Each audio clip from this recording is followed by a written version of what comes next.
The silvery thread of the tofu darted through the air with blinding speed, so swift that even an experienced spirit like Old Tran barely had time to react. He hurled himself headlong into an ancient tree, the impact ringing out with a desperate cry. But it was too late. The thread pierced cleanly through his shoulder, leaving a trail of flickering, smoky residue as it burned away, consumed, until nothing remained but fine ash. I dared not aim for a vital spot, fearing the attack might harm Uncle Tran himself. According to the secret talismanic arts, this kind of strike should not affect the living. But it was my first time using such a technique. I chose caution, wanting to spare all but the malevolent force within. The gamble seemed to work. Smoke curled from Tran's wounded shoulder, a clear sign the wedding-garbed specter possessing him was wounded.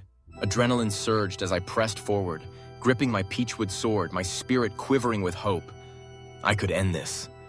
But then a shrill female voice slashed through the air. "Stop or I'll snap his neck." Uncle Tran's hand clamped around his own throat, his face turning a dreadful shade of blue, tongue lolling, gasping for air. Panic shot through me.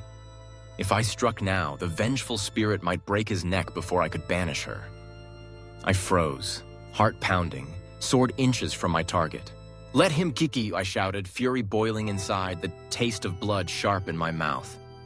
I knew my sword could drive the evil from him, but fear of harming the innocent held me back. The backlash from restraining my power was agony. My body trembled, my mind screamed. Seeing my hesitation, the spirit relented. Uncle Tran staggered away, clutching his throat. He collapsed to one knee, gasping desperately, until, finally, his breath steadied and he rose again, flashing a sly, almost mocking grin. I couldn't help but curse under my breath at the spirit's cunning. She seemed satisfied, her voice floating out with a chilling smugness. If I hadn't threatened him, a single stroke from you would have ended it for me. Wasn't it fair to defend myself? I pressed her, desperate. Why involve innocent people? You and I have unfinished business, but hurting others? Doesn't that cut off your path to reincarnation? Don't you care about your own future? She laughed, cold and unrepentant. You're still worried about me, even as you're in danger? All I want is to find my mother and destroy my enemies. That's all that matters now. I asked, why possess Uncle Tran? Why not someone else? Her answer shocked me. Your body is special. It's a rare spiritual vessel, 1 in a million. With someone like you, our powers multiply many times over. Only then can we take vengeance. Ordinary bodies can't sustain us and only weaken us further. The chilling realization dawned. My unique spiritual nature made me a beacon, a prize every wandering spirit would covet. Since my protective talisman shattered, I'd been vulnerable, my soul at risk of drifting away. Without the guidance of a master, who could return my soul to its rightful home? I felt like the unwilling heartthrob of every spirit in the underworld, a target for their obsessions. My voice hoarse, I pleaded, how can I hide this strange constitution from them? The wedding spirit smirked, refusing to answer, her attitude infuriating. But before I could press further, a new presence emerged. The earth bulged, then split, and a pale-faced child in a white robe surfaced, black pupils swirling unnaturally. Instinctively, I stepped back, sword raised. At his call, a thick mist parted, and a bald, spectral man slid forward, his red eyes glowing with menace. He halted a few steps away, scrutinizing me. "Are you a sorcerer, Funkui?" he asked, curiosity flickering despite the tension. I cut to the chase. "What will it take for your family of 3 spirits to leave this village?" He repeated their conditions. Help them find their lost loved one. Let them use my body to exact revenge, and they would leave me in peace.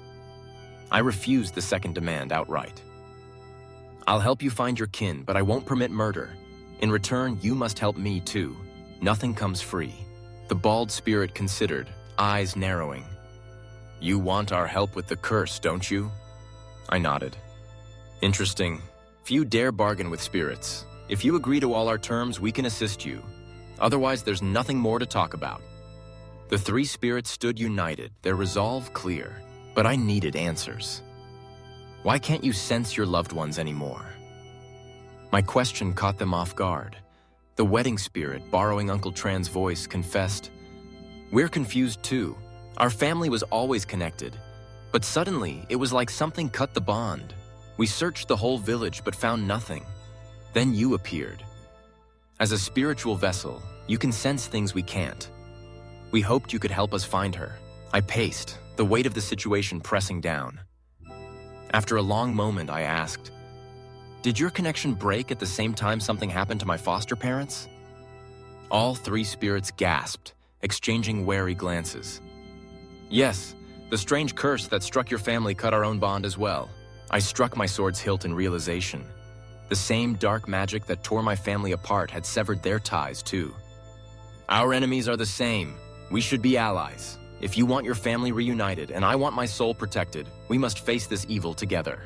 United by shared loss and purpose, we forged a fragile pact, both haunted by the past, both seeking justice, and both wary of the price such alliances might demand. In the shadowy world where spirits walk and curses linger, sometimes, even the living must bargain with ghosts to survive. And so, our uneasy alliance began, each of us driven by hope, vengeance, and the desperate need to reclaim what had been lost to the darkness.